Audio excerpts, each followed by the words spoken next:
Assalamualaikum warahmatullahi wabarakatuh. Berjumpa lagi dengan saya Taufik Hidayat Official. Kali ini saya akan membahas tentang tindak pidana dan unsur-unsur tindak pidana. Sebelum pembahasan, alangkah baiknya sobat-sobat klik tombol subscribe di bawah agar bisa dukung terus channel ini untuk bisa memberi video-video yang bermanfaat bagi semua orang. Langsung saja ke pembahasan, yaitu pengertian. Yang pertama itu pengertian tindak pidana. Pengertian tindak pidana yaitu suatu tindakan pada tempat, waktu, dan keadaan tertentu yang dilarang atau melanggar keharusan dan diancam dengan pidana oleh undang-undang serta bersifat melawan hukum dan mengandung unsur kesalahan yang dilakukan oleh seseorang yang mampu bertanggung jawab. Adapun menurut pendapat lain, yaitu menurut pendapat Mujadno, tindak pidana itu perbuatan yang dilarang dan diancam dengan pidana bagi barang siapa melanggar larangan tersebut. Dan menurut pendapat yang kedua, yaitu dari Wirjono Projodikoro, yaitu tindak pidana ia merumuskan tindak pidana sebagai suatu perbuatan yang pelakunya dapat dikenakan hukuman pidana dan pelaku itu dapat dikatakan merupakan subjek tindak pidana. Dan itulah pengertian tindak pidana menurut beberapa pendapat. Dan langsung ke perbuatan unsur-unsur yang meliputi tindak pidana, yaitu ada dua unsur, yaitu satu, unsur subjektif, dan dua, unsur objektif. Unsur subjektif sendiri adalah unsur-unsur yang melekat pada diri si pelaku atau berhubungan dengan diri si pelaku, dan termasuk dalamnya yaitu segala sesuatu yang terkandung di dalam hatinya, meliputi adanya subjek, adanya unsur kesalahan, dan kemampuan bertanggung jawab. Unsur yang kedua adalah unsur objektif. Unsur objektif adalah unsur-unsur yang ada hubungannya dengan keadaan, yaitu di dalam keadaan mana tindakan-tindakan dari pelaku itu harus dilakukan, meliputi satu, perbuatan bersifat melawan hukum. Yang kedua, suatu tindakan yang dilarang atau diharuskan oleh undang-undang perundang-undangan, dan terhadap yang melanggarnya diancam pidana. Yang terakhir itu dalam suatu waktu, tempat, dan keadaan tertentu. Selanjutnya itu unsur objektif dari suatu tindak pidana. Berarti pembahasan dari awal itu penjelasan dari unsur objektif tindak pidana. Yang pertama adalah kesengajaan. Kesengajaan itu dolus, dan ketidaksengajaan adalah atau istilahnya dengan culpa. Yang kedua, maksud atau vehement pada suatu percobaan atau pogging seperti yang dimaksud di dalam pasal 53 ayat 1 KUHP yang berbunyi, yaitu pasal ini mengatur tentang percobaan tindak pidana. Artinya, jika seorang sudah mulai melakukan perbuatan pidana tetapi belum selesai atau belum mencapai tujuannya, maka ia tetap dapat dipidana. Contoh saja kasus pembunuhan. Seseorang sudah menyiapkan senjata tajam, mengintai korban, dan bahkan sudah mulai bergerak mendekati korban. Namun, sebelum sempat melancarkan serangan, ia ditangkap oleh polisi. Meskipun belum berhasil membunuh, pelaku tetap dapat dijerat dengan pasal percobaan pembunuhan. Yang ketiga adalah macam-macam maksud atau objek seperti yang terdapat di dalam kejahatan pencurian, penipuan, pemerasan, pemalsuan, dan lain-lain. Yang keempat, merencanakan terlebih dahulu atau forbidden road seperti yang terdapat di dalam kejahatan pembunuhan berencana dalam pasal 340 KUHP. Pasal 340 KUHP, pasal ini mengatur tentang pembunuhan berencana. Ciri khas dari pembunuhan berencana adalah adanya perencanaan yang matang sebelum melakukan aksi atau perbuatan. Contoh saja, kasus pembunuhan karena motif cinta atau asmara. Seseorang merencanakan pembunuhan terhadap mantan kekasihnya karena sakit hati. Ia menyewa pembunuh bayaran, membeli racun, dan memilih waktu yang tepat untuk melancarkan aksinya. Dan yang terakhir adalah perasaan takut atau fresh, seperti terdapat di dalam rumusan tindak pidana menurut pasal 308 KUHP. Pasal 308 KUHP yaitu isinya, pasal ini mengatur tentang pembunuhan karena kealpaan.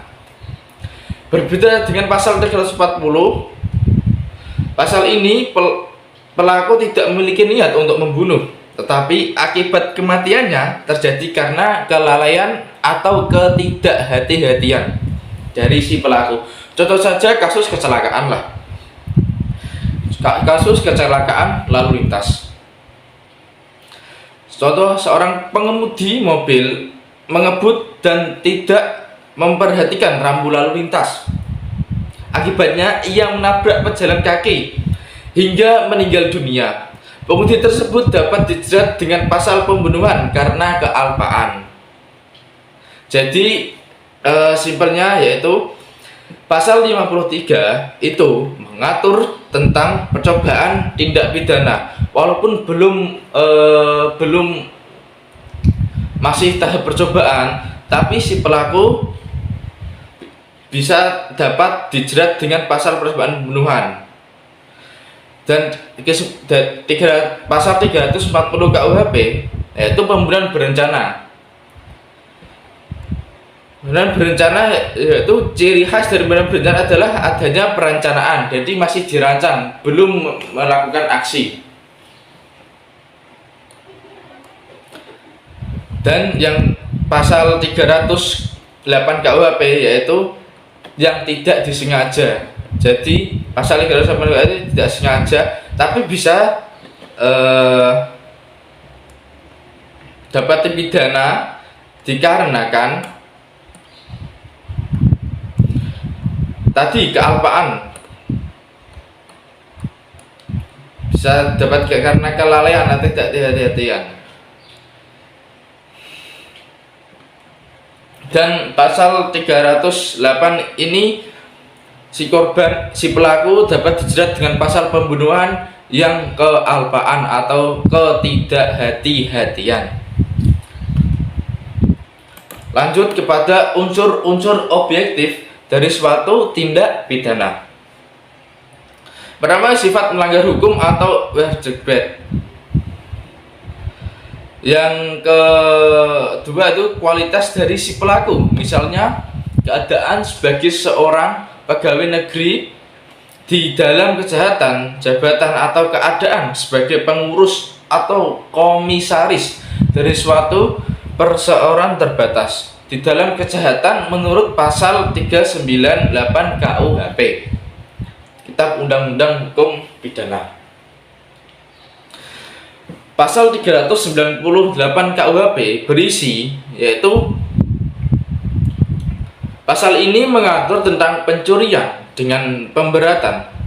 Pencurian dikatakan berlapis atau pemberatan jika dilakukan dengan cara-cara tertentu yang membuat tindak pidana pencurian menjadi lebih serius. Contoh saja kasus pencurian dengan kekerasan.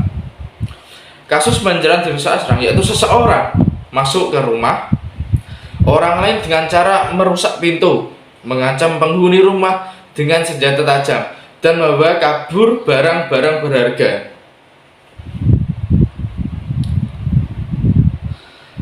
Yang ketiga adalah kualitas, yakni hubungan antara suatu tindakan sebagai penyebab dengan suatu kenyataan sebagai akibat. Lalu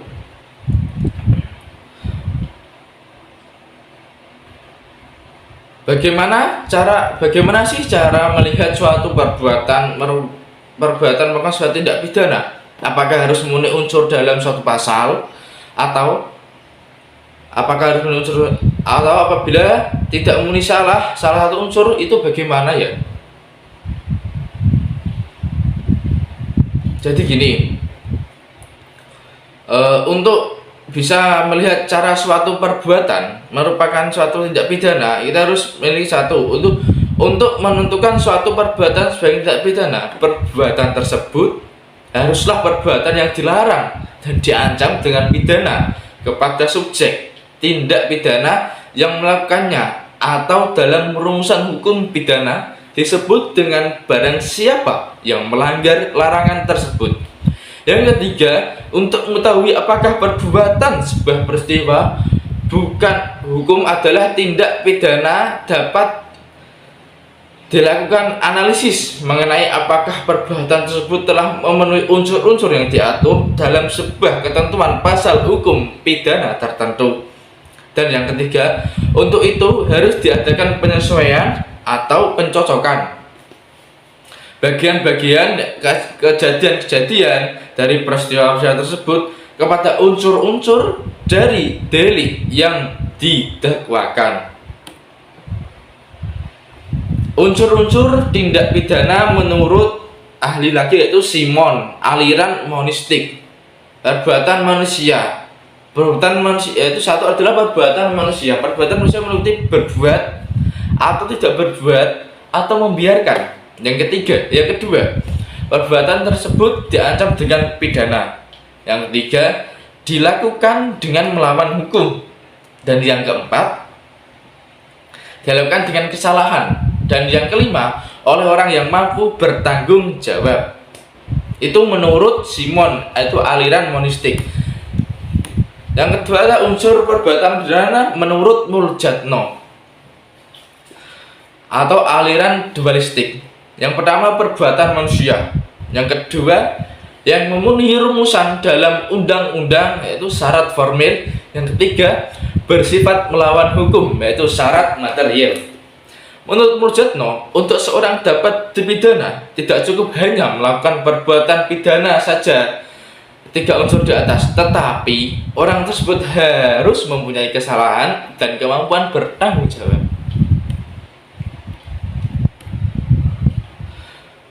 Kapan sih seseorang dapat dipidana? Pertama-tama, seorang dapat dijatuhi pidana ketika ia telah melakukan perbuatan tindak pidana. Dan yang kedua, setelah tahu seorang melakukan perbuatan tindak pidana, dia harus diperiksa apakah dia dapat dimintai pertanggungjawaban pidana atau tidak. Jadi orang gila yang terus anak yang di bawah umur, menurut pandangan hukum itu tidak dimintai pertanggungjawaban. Oke, jadi kesimpulan pada video ini yaitu unsur objektif yaitu berkaitan dengan tindak fisik yang dilakukan pelaku. Sedangkan unsur subjektif lebih mengacu pada kondisi mental atau psikologis pelaku saat melakukan tindakan tersebut. Keduanya saling melengkapi dan harus terpenuhi untuk menyatakan seseorang bersalah atas suatu tindak pidana. Sekian video dari saya, Taufik Hidayat Official.